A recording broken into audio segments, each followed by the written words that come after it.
In the spring of 1930 CE, the Emperor of Rome was murdered in his own palace, but the assassins didn't try to name a successor.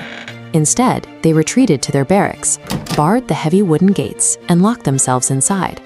From the safety of those walls, the soldiers announced that the Roman Empire was up for sale to the highest bidder. The winning offer came from a wealthy senator named Didius Julianus. He promised to pay each individual soldier 25,000 sesterces, an immense fortune, simply to buy the throne. The men orchestrating this extortion were the Praetorian Guard. Nearly 2 centuries earlier, Rome's first emperor, Augustus, had established this elite unit for one specific purpose: to serve as his personal, fiercely loyal bodyguard. They were stationed directly inside the capital to protect the executive branch. But over time, the men entrusted to be the ultimate shield recognized a dangerous reality. The easiest place to slide a knife into an emperor's back was standing right beside him.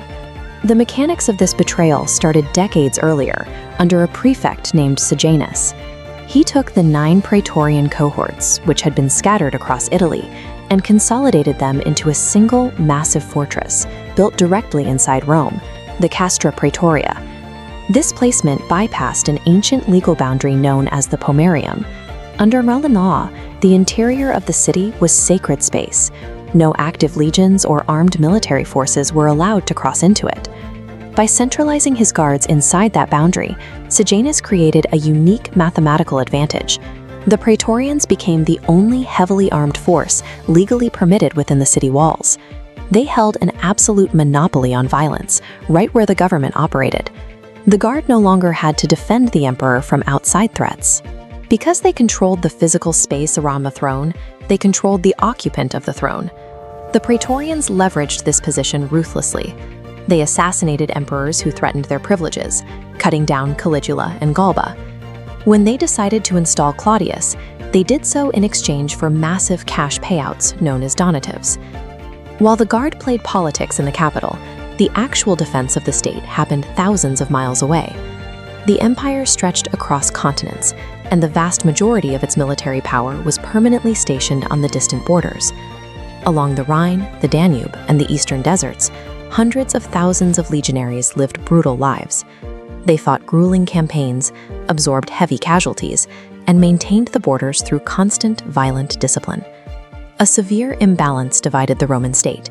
The veterans doing the bleeding and dying on the periphery had zero say in the government. Meanwhile, a pampered garrison that never saw a real battlefield decided who ruled the known world. The 193 CE auction of the empire to Didius Julianus snapped that tension.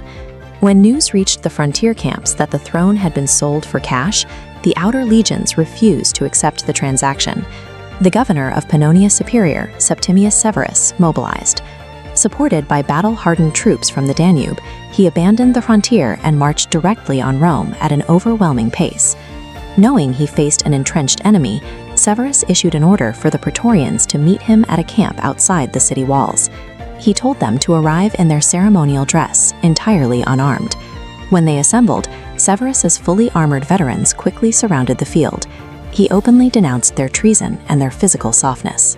He stripped the guards of their elite uniforms, banished them from coming within 100 miles of the city under penalty of death, and replaced the entire unit with his own lethal frontier soldiers.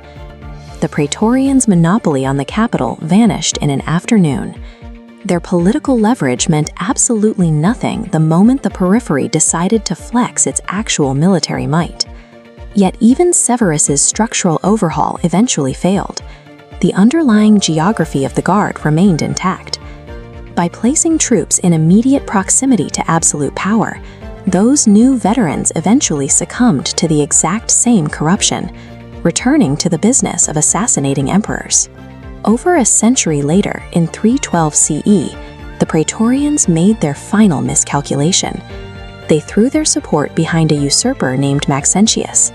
In response, another hardened frontier general marched on the capital, Constantine the Great. Maxentius had stockpiled food and could have waited out a siege behind Rome's impregnable walls.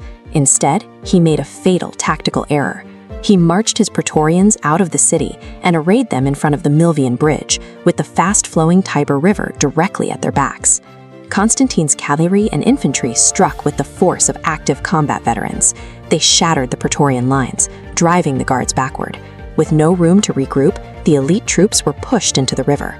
The temporary pontoon bridge collapsed, and the heavy ornate armor of the guards dragged them under. Upon entering Rome as the undisputed victor, Constantine issued an irreversible executive order. He permanently disbanded the Praetorian Guard, stripping them of all rank, and ordered his engineers to physically dismantle the brick walls of the Castra Praetoria. For 300 years, the Praetorians survived by confusing their proximity to the throne with actual strategic leverage. But in the end, politicians dressed in armor were no match for a true military force.